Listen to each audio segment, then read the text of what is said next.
코로나19 확산으로 인해서 이번 성탄절은 아주 무거운 마음으로 맞이하게 되었습니다. 많은 사람들이 이 코로나로 인하여서 어려움을 호소하고 있고 또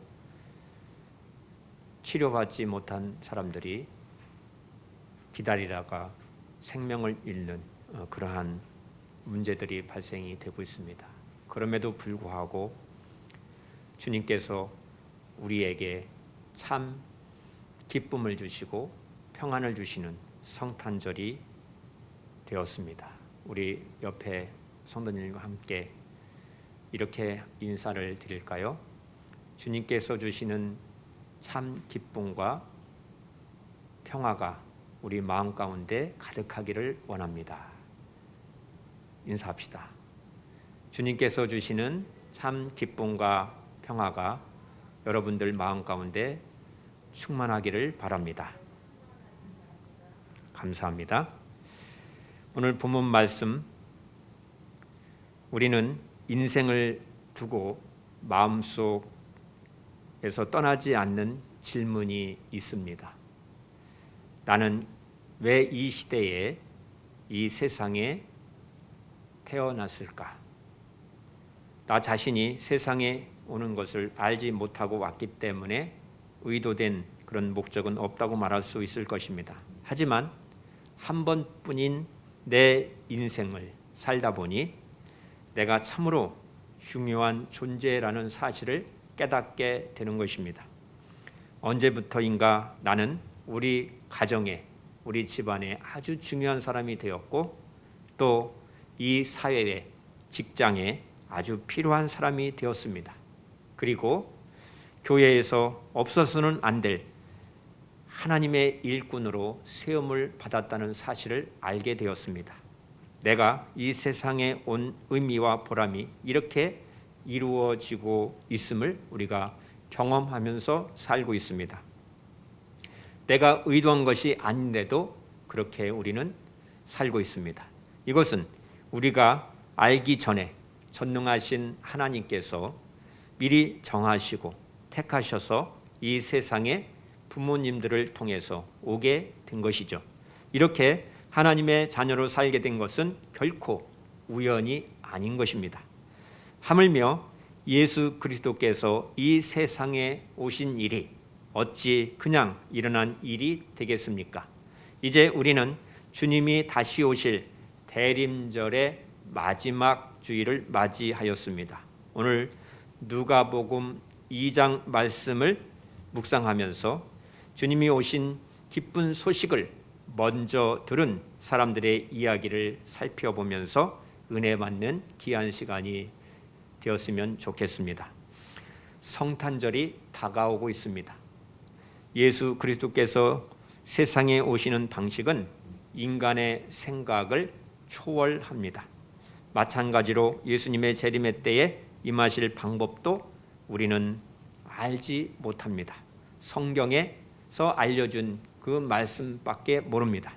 처음 세상에 오실 때, 예수님께서 처음 세상에 오실 때 첫 번째 크리스마스도 하나님께서는 사람들이 도무지 이해할 수 없는 기적적인 잉태의 방식을 보여주셨습니다. 성령을 통해 새로운 창조의 역사를 이루신 것입니다. 성령은 삼위일체 하나님이시며 창조의 영이십니다. 천지를 창조하실 때 하나님의 신으로 수면에 운행하신 성령은 그리스도의 탄생을 주관하시며 새 창조를 이루셨습니다.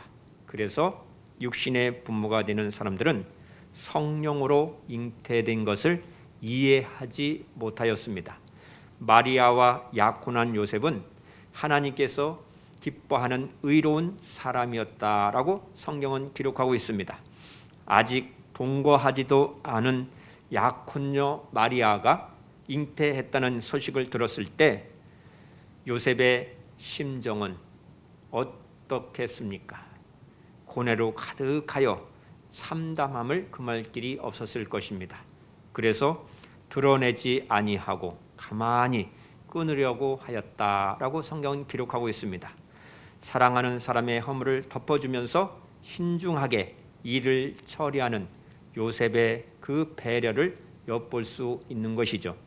마리아는 인간적으로 더 견디기 어려운 시간을 보낼 수밖에 없었을 것입니다. 나사렛으로 찾아온 천사 가브리엘이 마리아를 찾아가 위로하고 마리아는 솔직한 심정을 다 토로했습니다. 누가복음 1장 34절 보면 마리아가 천사에게 말하였습니다. 나는 남자를 알지 못하는데 어떻게 이런 일이 나에게 일어날 수 있겠습니까? 순결한 여성이 그로 인하여서 갖가지 입수문에 시달릴 것을 생각하면서 천사에게 항변하는 솔직한 심정이었을 것입니다. 그러나 마리아는 천사의 말을 듣고 나서 누가복음 1장 38절을 보시면 마리아가 말하였습니다. 보십시오. 나는 주님의 여종입니다. 그 말씀대로 내게 이루어지기를 바랍니다. 라고 했을 때 천사는 마리아에게서 떠나갔다라고 기록되어 있습니다. 이로 인하여 첫 번째 크리스마스 주 예수님이 이 세상에 오시게 된 것입니다. 오늘 본문 말씀 1절부터 7절은 먼저 그리스도가 탄생하신 역사적인 배경을 말씀해 주고 있습니다. 가이사 아구스토는 로마의 황제였는데 그가 로마를 통치하고 있는 역사적 배경에서 예수님이 태어나셨다라는 것을 밝혀주고 있습니다. 1절 말씀, 그때에 가이사 아구스토가 영을 내려 천하로 다 호적하라 라고 했습니다.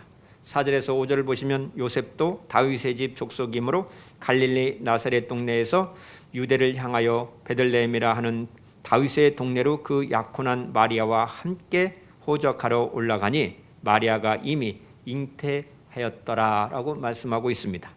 하나님께서는 그리스도가 이 땅에 오시기 약 700년 전에 이사야 선지자를 통하여 또 미가 선지자를 통하여 그리스도의 탄생에 대한 징조와 장소, 예루살렘에서 나실 것을 예언하게 하셨던 것입니다. 이처럼 하나님의 계획하심과 작정된 말씀을 성취하기 위하여 요셉과 마리아는 갈릴리 나사렛 동네에서 유대를 향하여 베들레헴이라 하는 다윗의 동네로 보냄을 받고 있는 장면을 오늘 묘사하고 있습니다. 본문 6절에서 7절을 보시면 거기 있을 그때에 해산할 날이 차서 첫 아들을 낳아 강보로 싸서 구유에 뉘었으니 이는 여관에 있을 곳이 없음이더라 라고 말씀하고 있습니다. 그리스도께서 하늘의 영광을 버리시고 구주가 되셨는데 해산할 집이 방이 없었다라는 것입니다. 그럼에도 불구하고 기쁨의 좋은 소식을 먼저 들은 사람들이 있었다고 성경은 말씀하고 있습니다. 8절 말씀, 그 지역의 목자들이 밤에 밖에서 자기 양떼를 지키더니 라고 말씀합니다. 천사가 큰 기쁨의 좋은 소식을 밤에 자기 양떼들을 지키고 있던 목자들에게 전해 주었는데 그 전해 들은 소식을 듣고 이들이 기뻐했다는 것입니다. 본문 10절에서 11절을 보시면 천사가 이르되 무서워하지 말라. 보라, 내가 온 백성에게 미칠 큰 기쁨의 좋은 소식을 너희에게 전하노라. 오늘 다윗의 동네에 너희를 위하여 구주가 나셨으니 곧 그리스도 주시니라 라고 말씀하고 있습니다. 여기서 온 백성에게 미칠 큰 기쁨의 좋은 소식이라는 것은 복음이 미칠 범위가 온 백성, 즉 천하 만민임을 가리키고 있는 것입니다. 이는 유대인의 벽을 뛰어넘어서 온 인류에게 미칠 큰 기쁨의 좋은 소식이 첫 번째 크리스마스 예수님의 탄생이었다는 것을 말씀하고 있는 것입니다. 여러분, 성탄절이 다가오고 있습니다. 성탄절이 다가오면은 늘 우리 자신에게 하는 질문이 있습니다. 여러분, 성탄절이 정말로 기쁩니까?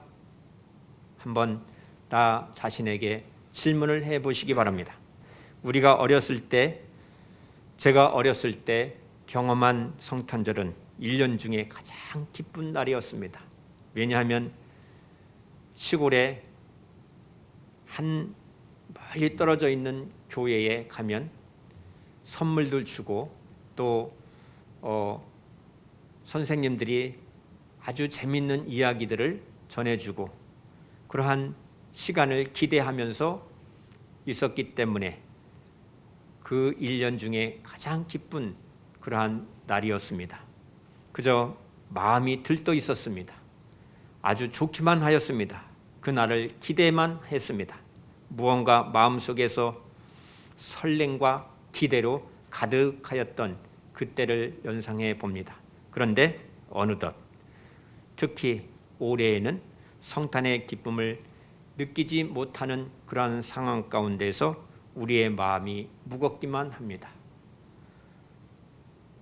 코로나19로 인해서 성탄의 여러 가지 즐거운 주님을 찬양하고 기뻐해야 할 그러한 일들을 교회에서 하지 못하고 있습니다.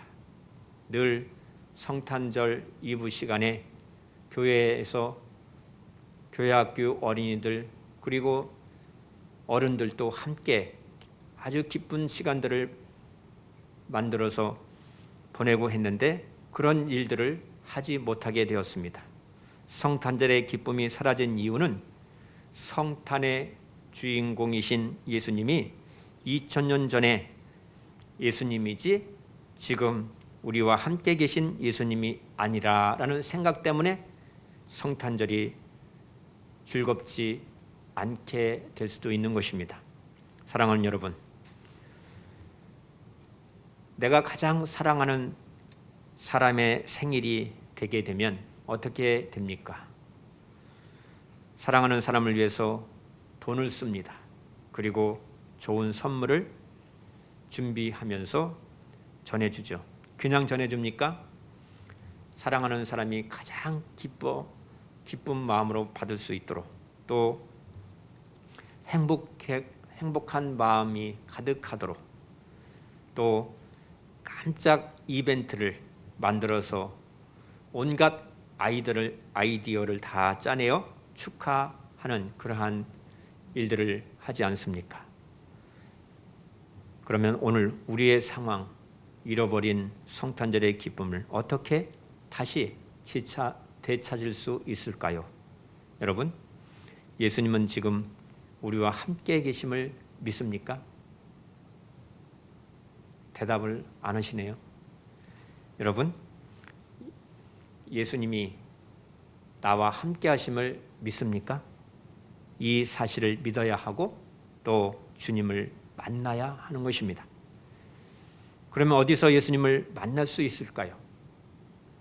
예수님께서 태어나실 때 베들레헴 들판에서 양을 치던 목자들에게 천사가 나타나서 구유에 누인 마구간으로 가서 예수님을 만나라고 전해 주었던 것을 우리는 성경 말씀을 통해서 자세히 살펴보아야 합니다. 12절 말씀을 보세요. 너희가 가서 강보에 쌓여 구유에 누워 있는 아기를 보리니 이것이 너희에게 표적이니라. 짐승들이 먹고 자고 사는 마구간에 온 세상의 구주가 나신 것이라고 말씀합니다. 이것이 첫 번째 크리스마스의 분위기였습니다. 그렇다면 지금 우리들이 코로나19로 인하여서 경제도 마비되어 가고 또 여러 가지 어려운 가운데에 대면하지 못하고 코로나 감염되어 있는 사람들은 지금 치료를 받지 못해서 어떻게 될지 불안해하고 하는 그런 상황 가운데 정말 크리스마스의 참 의미를 기쁨이 충만할 수 있을까요? 우리는 예수님을 만나기 위해서 마구간으로 간 첫 번째 크리스마스를 생각을 깊게 해야 합니다. 지금 예수님이 계신 마구간이 어디일까요? 오늘날 이 말씀은 어떻게 우리가 해석해야 할까요? 바로 그 마구간이 우리의 마음이 아닐까요? 주님의 몸된 교회가 아닐까요? 코로나19로 온라인 예배 2.5단계 이상의 방역 관리 체계 속에서 10명이 예배를 모든 교회가 그렇게 행정적인 그러한 방법으로 예배를 드릴 수밖에 없는 그런 상황입니다. 정말 이러할 때에 우리의 마음 가운데 예수님이 임재하고 계십니까? 예레미야 17장 9절 말씀을 보면 만물보다 거짓되고 심히 부패한 것은 마음이라 누가 등이 이를 알리오마는 이라고 말씀합니다. 성경은 우리 마음이 마구간보다도 더 더럽다라고 말씀하고 있습니다. 더러운 마음에는 어느 누구도 들어올 수가 없는 것입니다. 그런데 그 마음에 우리 주님이 임하셨다라고 말씀하고 있습니다. 예수님을 정말 영접한 사람은 마음이 달라지는 것입니다. 마음이 마구간보다 더 더러웠는데 주님이 계신 성전이 되었다라고 말씀하고 있습니다. 그래서 우리의 삶이 달라지는 것입니다.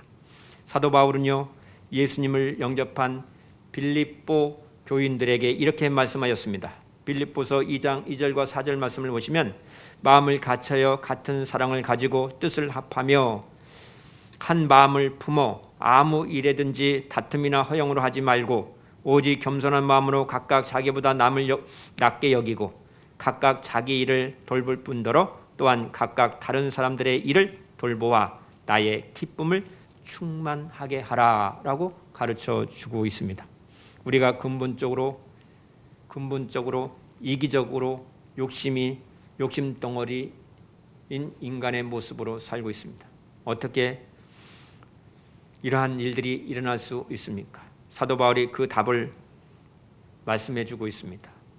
빌립보서 2장 5절을 보면 너희 안에 이 마음을 품으라 곧 그리스도 예수의 마음이니 라고 말씀합니다. 예수님을 영접한 사람은 예수님의 마음을 품고 생활하는 사람이다 라고 가르쳐주고 있습니다. 예수님의 마음은 어떤 마음입니까? 계속 이야기합니다. 빌립보서 2장 6절부터 8절 말씀을 보면 그는 근본 하나님의 본체시나 하나님과 동등됨을 취할 것으로 여기지 아니하시고 오히려 자기를 비워 종의 형체를 가지사 사람들과 같이 되셨고 사람의 모양으로 나타나사 자기를 낮추시고 죽기까지 복종하셨으니 곧 십자가에 죽으심이라 라고 말씀하고 있습니다. 여기에서 성경 최초로 하나님이 사람이 되셨다라고 언급하고 있는 것을 보게 됩니다. 빌립보서는요, 복음서보다도 먼저 기록된 하나님의 말씀 성경입니다. 이 편지를 기록했던 누가가 나중에 마리아와 또 예수님의 그 증인들을 직접 찾아다니면서 듣고 했던 성령께서 강권하여 역사하신 그 은혜 가운데 누가복음서를 기록하게 되었던 것입니다. 사도 바울은 예수님이 하나님이시지만 자기를 낮추어 사람이 되셨고 죽기까지 복종하셨다라고 증언하고 있습니다. 그러면서 그 예수님의 마음을 품으라고 말씀하고 있습니다. 그래서 성도들은 겸손히 다른 사람들을 섬기면서 하나님께 죽기까지 순종하는 자가 되어야 한다라는 것을 말씀하고 있는 것입니다. 사도 바울은 이 말씀을 바로 빌립보 교회가 가진 문제에 적용하여서 가르쳐 주고 있는 것입니다. 빌립보 교회에는 큰 시험거리가 있었습니다. 교회를 사랑하면서 열심히 봉사하였는데 그 중에서 유오디아와 순두계라는 여성 성도가 있었습니다. 이들 사이에 좋지 않았던 그런 관계였습니다. 그것이 빌립보 교회의 큰 근심거리였고 사도 바울에게까지 그 일이 전해졌던 것입니다. 그 문제로 사도 바울이 그 두 여성 성도의 이름까지 언급하면서 권면합니다. 빌립보서 4장 2절을 보시면 내가 유오디아를 권하고 순두개를 권하노니 주 안에서 같은 마음을 품으라. 이 말씀은 빌립보서 2장 5절에서 예수님의 마음을 품으라는 말씀과 동일한 것입니다. 이것이 예수님을 믿는 성도들의 삶의 모습입니다. 우리는 성탄절에 내 마음에 거하시는 주님을 바라보아야 합니다. 코로나19로 어려운 상황, 두려운 상황 있을 때 내 마음 가운데 임하신 예수님을 바라볼 수 있어야 하는 것입니다. 성도님들은 옛적에 예수님을 알지 못했을 때에, 믿지 않았을 때에 우리의 마음이 마구간보다도 더 더러웠다라는 사실을 성경 말씀을 통해서 깨닫게 됩니다. 이제는 그러한 마음이 이제는 예수님이 거하시는 성전이 되었다. 오늘날로 이야기하면 교회가 되었다. 왜냐하면 예수님의 머리로 하여 온 몸이 유기적으로 연결되어 있기 때문인 것입니다. 그래서 우리가 어떠한 상황 가운데 있어도 성탄절이 너무나도 기쁜 것입니다. 그렇습니다. 성탄절이 기쁜 사람들은 그 비밀이 마음 가운데 있는 것입니다. 이번 한 주간은 성탄 주간입니다. 여러분의 마음을 깊이 살펴보시기를 바랍니다. 예수님은 정말 내 마음에 임하신 주님이신가? 나는 예수님의 마음을 품고 사는 사람인가? 한번 점검해 보시기를 바랍니다. 예수님께서 태어난 지 8일 만에 요셉과 마리아가 규례를 지키려고 아기 예수를 데리고 성전에 갔을 때 선지자 시몬을 만나게 되었지요. 시몬이 아기 예수가 메시아임을 알아보고 축복하면서 마리아에게 의미심장한 예언의 말씀을 하였습니다. 누가복음 2장 35절 말씀을 보시면 또 칼이 내 마음을 찌르듯 하리니 이는 여러 사람의 마음의 생각을 드러내려 함이니라 하더라라고 말씀하고 있습니다. 이 말씀은요, 마리아의 마음이 칼로 찌를 듯이 고통스러웠던 일 무엇일까요? 바로 십자가에서 아들이 죽는 것을 지켜보는 그때였을 것입니다. 그런데 마리아만 그랬습니까? 예수님을 마음에 영접한 모든 사람들은 누구나 마음을 찌르는 듯한 그 아픔을 겪을 수밖에 없는 것입니다. 19세기의 성공의 주교 J.C. 라일이라는 사람이 하나님의 자녀에게는 두 가지 큰 표지가 있다고 이야기하였습니다. 하나는 내면의 평화가 있다. 또 하나는 내면의 전투가 있다라고 이야기하였습니다. 그러면서 이런 말을 했습니다. 수많은 기독교인들이 일요일마다 예배당에 나간다. 그들의 이름은 세대자 명부에 다 기록되어 있다. 그들은 사는 동안 기독교인으로 간주되고 있다. 그들은 기독교식으로 결혼식을 하고 또 기독교식으로 장례식을 치른다. 그러나 그들의 신앙에는 영적 싸움이 전혀 보이지 않는다. 그들은 영적 전투, 수고, 충돌, 자아 부정도 모른다. 이런 기독교는 생명의 기독교가 아니다. 그것은 주 예수께서 세우시고 그분의 사도들이 전한 신앙이 아니다. 참된 기독교는 선한 싸움이 있다라고 주장하였습니다. 그렇습니다. 예수님을 믿으면 우리 마음에 큰 싸움이 일어나는 것입니다. 주의 날 주일에 교회 갈까 말까, 주님께 봉사를 할까 말까, 또 교회에 나가서 여러 가지 봉사를 할까, 하나님의 말씀을 잘 배울까, 가까이 할까 멀리 할까, 이러한 영적 싸움이 계속되는 것입니다. 우리 마음의 보좌를 차지하고 있던 옛사람과 싸움이 계속 일어나는 것입니다. 이것이 성탄절을 맞이하는 성도들의 자연스러운 삶의 모습이 아닐까요?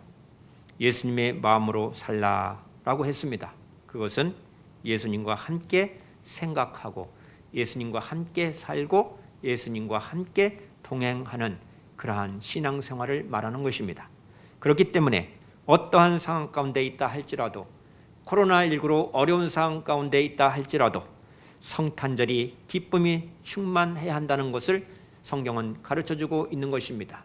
첫 번째 크리스마스, 예수님이 이 땅에 오셨을 때의 그 분위기는 예수님이 안전하게 태어날 방 하나도 없었다, 암울한 그러한 모습을 우리들에게 보여주고 있습니다. 오늘 우리들이 생활하는 코로나19로 인하여서 함께하지 못한 그러한 모습들보다도 더 어려운 상황 가운데 있지 않았나 우리는 생각해 봅니다. 주님은 연약한 자와 함께 하신다고 했습니다. 성탄절을 맞이하여서 이 마음이 간절해지기를 원합니다. 코로나19로 전염병이 눈앞에 보이지도 않는데도 이 질병이 세계 모든 사람들을 어려움에 빠뜨리고 또 죽음으로 몰아가고 고통을 가중시키는 그러한 상황 가운데 우리가 생활하고 있습니다. 이 세상의 그 어떤 지도자도 피해 갈 수 없습니다. 그런데 힘있고 돈 있는 사람들은 이제 백신이 공급되게 되면은 먼저 그것을 맞으려고 특혜를 받으려고 기대하는 사람도 있을 수 있을 것입니다. 그러면서 은근히 보상받기를 기대하는 사람들도 있을 것입니다. 이것은 예수님을 믿는 진짜 복음을 모르기 때문인 것입니다. 우리 왕이신 예수님은 이렇게 말씀하셨습니다. 에베소서 3장 17절 말씀을 보시면 믿음으로 말미암아 그리스도께서 너희 마음에 계시게 하옵시고 라고 말씀합니다. 이것은 그리스도인이 지속적으로 주님을 신뢰함으로써 주님이 내 마음에 거함을 믿으라 라고 말씀하고 있는 것입니다. 이것이 성탄절에 주님이 우리에게 원하시고 있고 이것이 믿어지면 더 이상 어떠한 문제가 있다 할지라도 문제가 되지 않는 것입니다. 철저히 건강관리 잘하고 또 다른 사람들에게 피해 주지 않도록 철저히 관리해 나가면서 이 어려운 상황들을 지혜롭게 잘 극복해 나가야 하는 것입니다.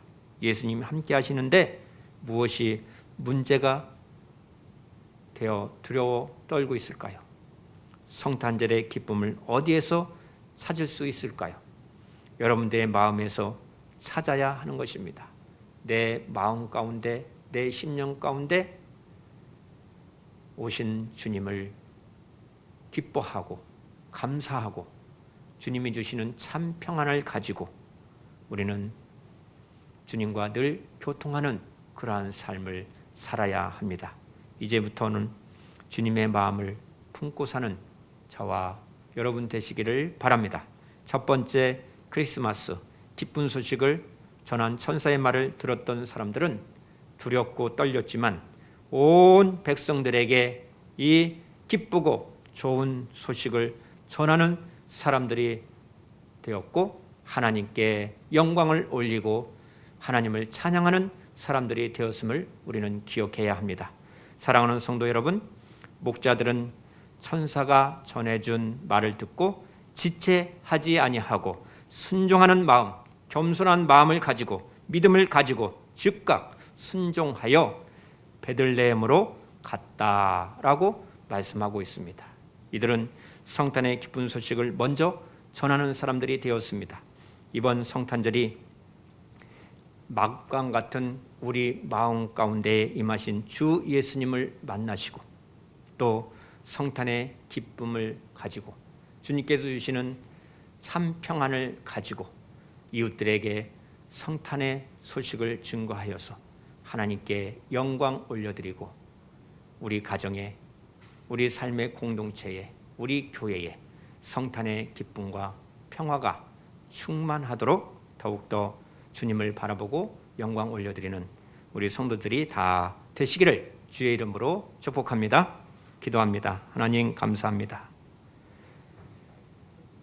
예수님께서 성경 말씀대로 이 세상에 오시고 태어나시고 성경 말씀대로 십자가에 고난 받으시고 우리를 구속하여 주시고 성경 말씀대로 부활하시고 승천하시고 우리 마음 가운데 오신 주님을 기억하고 감사하며 성탄의 기쁨을 가지고 주님이 주시는 그 평화를 가지고 말씀을 사모하면서 증거하는 우리 온 성도들이 되게 하여 주옵소서. 항상 하나님의 영광을 위해서 기쁜 마음으로 즐거운 마음으로 믿음으로 사는 승리하는 삶을 사는 우리 성도들이 다 되게 하시고 이 암울한 그런 상황 가운데 있다 할지라도 내 안에 오신 주님을 기뻐하고 찬양하고 주님께 감사와 영광을 올려드리는 우리 성도들, 성탄의 기쁨을 함께 나누는 우리 성도들이 되게 하여 주실 줄 믿습니다. 예수님의 이름으로 기도드리옵나이다. 아멘.